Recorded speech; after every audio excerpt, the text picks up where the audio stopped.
Welcome everyone to the Deep Dive. Glad to be here. Today, we're jumping into something, well, maybe a little unexpected, particularly if you think about Michigan. We've got this public service announcement, a PSA, that really grabbed our attention. It's focused entirely on wild hogs Wild hogs or feral swine. Yeah, in Michigan. exactly. In Michigan. It definitely makes you pause, doesn't it? It really does. You don't immediately picture feral swine when you think of the Great Lakes state.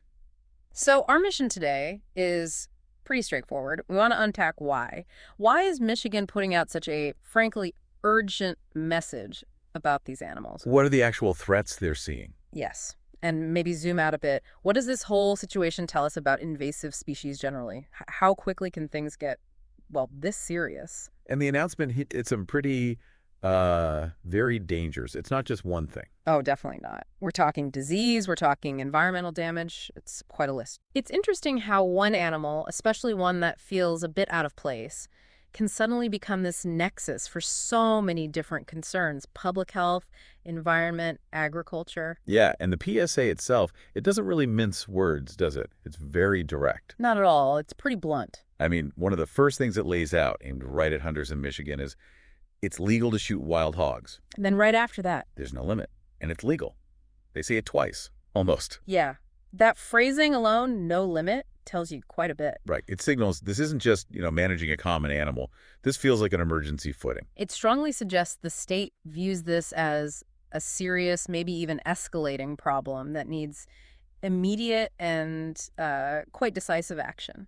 So what is the problem exactly? The PSA gets into specifics, right? Mm. Particularly around disease. It does. Yeah. And that's a huge part of the severity. These animals, wild hogs, they're known carriers for a really nasty list of diseases. Okay, like what? Well, the PSA mentions tuberculosis, African swine fever, pseudorabies, brucellosis, even foot and mouth disease. Wow, those sound serious.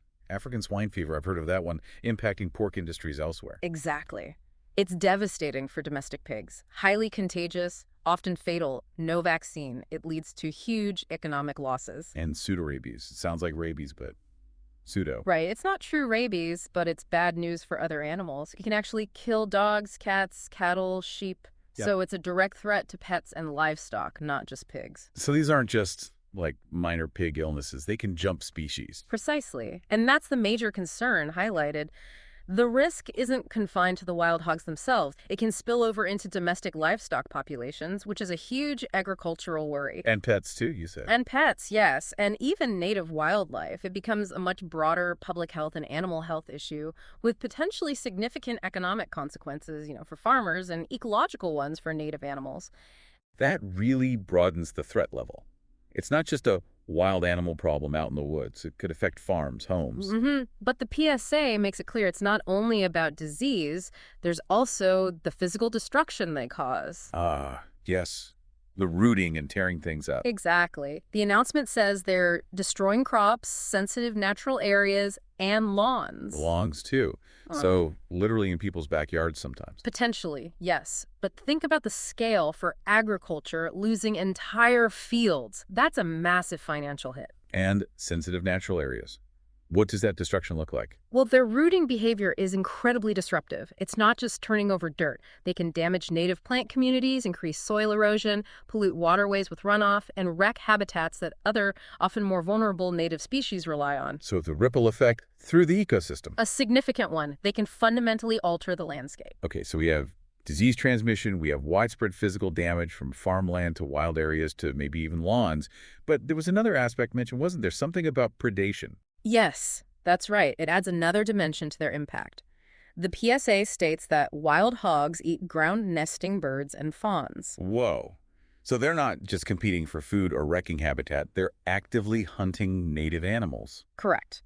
They're opportunistic omnivores, and that diet can include vulnerable young animals. Ground nesting birds, things like turkeys or grouse, are already facing pressures. Adding a highly effective predator like a wild hog can be devastating for their nesting success. And fawns too.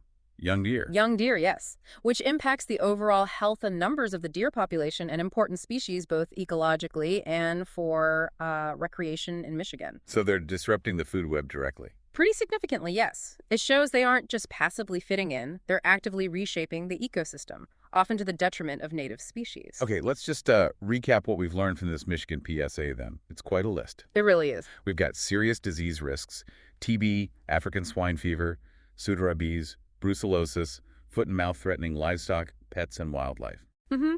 Big health and economic implications there. Then there's the physical destruction: tearing up crops, sensitive habitats, even lawns, damaging ecosystems, hitting farmers. Widespread environmental and agricultural damage, yes. And on top of all that, they're predators, eating ground-nesting birds, eating fawns, directly impacting native wildlife populations. Disrupting the natural balance, the food chain itself. And the state's response, the takeaway message for hunters in Michigan. Shoot them. It's legal, and there's no limit. That combination of threats really paints a, well, a pretty grim picture, doesn't it? It's sobering. You see why a state would feel the need to issue such a strong, direct call to action. It highlights just how problematic an invasive species can become, hitting on multiple fronts simultaneously. And it speaks to how fast these situations can develop, right?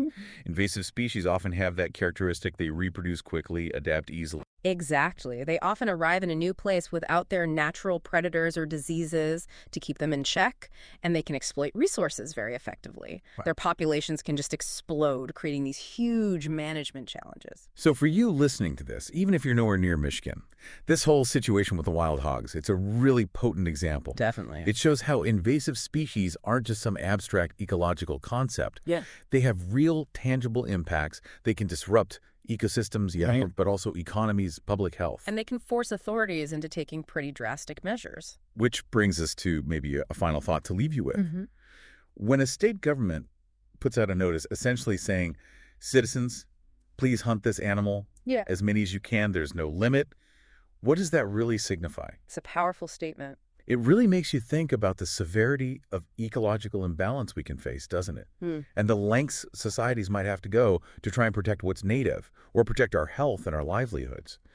What does that level of intervention tell us about the challenge? It certainly suggests the problem is perceived as urgent and maybe even beyond conventional control methods.